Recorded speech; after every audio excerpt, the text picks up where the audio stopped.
The cold steel of the scalpel is a familiar weight in Dr. Emily Reed's hand. But today it feels different.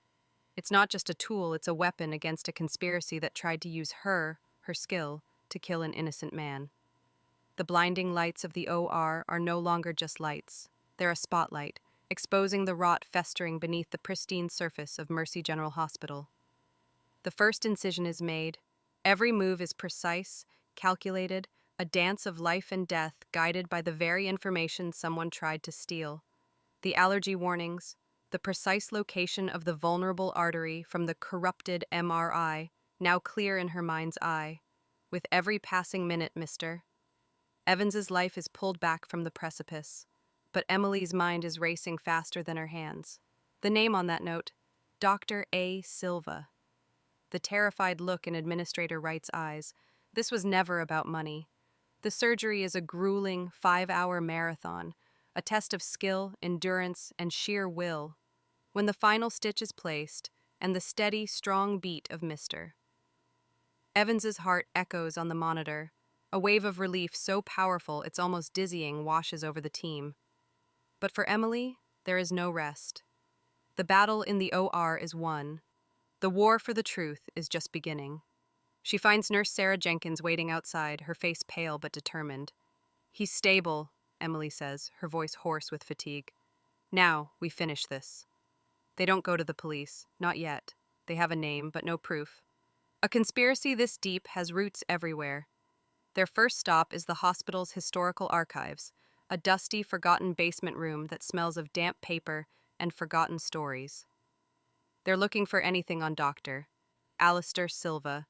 The official record is a sterile, cold obituary. Promising researcher, tragic accidental death in Lab 4B, a chemical spill, a great loss to the medical community. The case was closed within a week, but Sarah, with her 2 decades of institutional knowledge, remembers the whispers. "There were rumors," she says, her voice a low whisper in the silent archive. Silva was working on something big, a new gene therapy. People said he was close to a breakthrough, the kind of thing that would be worth a fortune, or worth killing for. The puzzle piece clicks into place. It wasn't just a cover-up of negligence, it was theft. Someone stole his research and silenced him to keep it quiet. Their next move is risky. They need to get into the administrative server logs. The glitch that corrupted the MRI data was too convenient, too targeted. They need proof it was initiated manually. They enlist the help of the nervous IT tech, Ben. He's scared, but the fire in Emily's eyes and the memory of Mr. Evans's trusting smile convince him.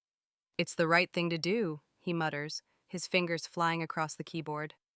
And there it is, a remote admin override command executed on the lab machine at 9:58 p.m. last night. The source terminal, Mr. Wright's personal computer, digital fingerprints of a cover-up. But they need more. They need the what. They need to find Silva's research.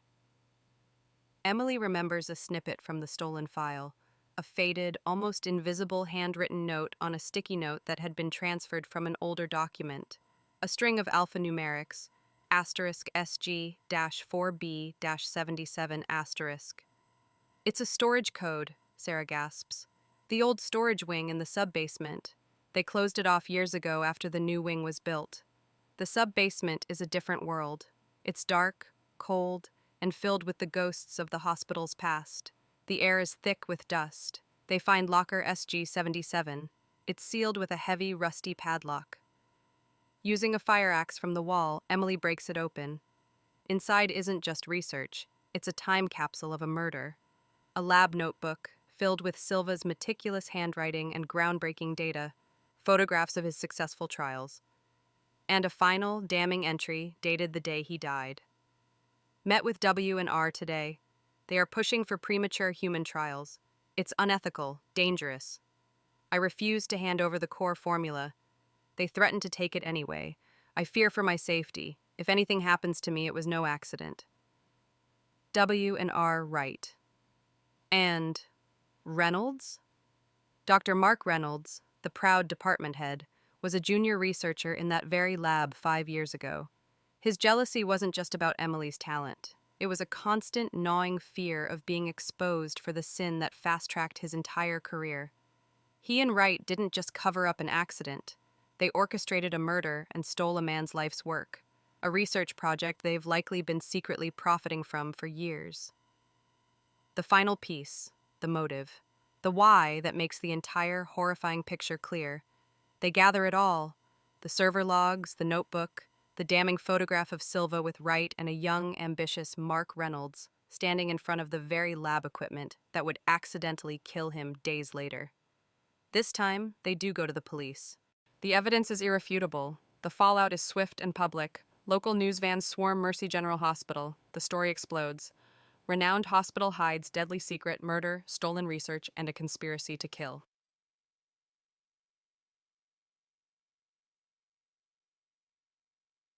Wright is arrested in his expensive office, pleading about protecting the hospital's reputation until the very end.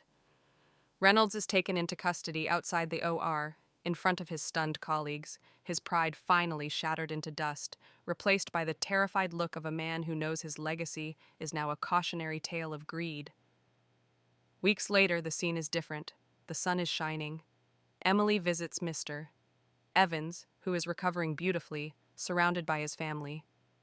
He knows she saved his life twice over, once on the operating table, and once by uncovering the truth about his uncle, finally giving him peace. Emily stands by a window looking out at the city, the same view Wright had from his office, but it looks different now. Lighter, cleaner. Sarah joins her, handing her a coffee. They're doing a full audit, cleaning house. The board is offering you Silva's old lab. They want you to finish what he started, the right way. Emily smiles, a real, genuine smile for the first time in weeks. The stolen research, Silva's life's work, can now be used for its intended purpose, to save lives, not to line pockets. The mystery of the vanished file was the thread. When they pulled it, the entire tapestry of lies unraveled, revealing a truth more shocking than anyone could have imagined. It was a story that started with a missing chart and ended with justice for a forgotten hero. The video ends on that shot. Emily Reed, no longer just a brilliant surgeon, but a guardian of the truth, looking toward a brighter, more honest future for the hospital she calls home. This is the final chapter. The conspiracy is solved, justice is served, but the fight for ethics in medicine never truly ends. Thank you for watching.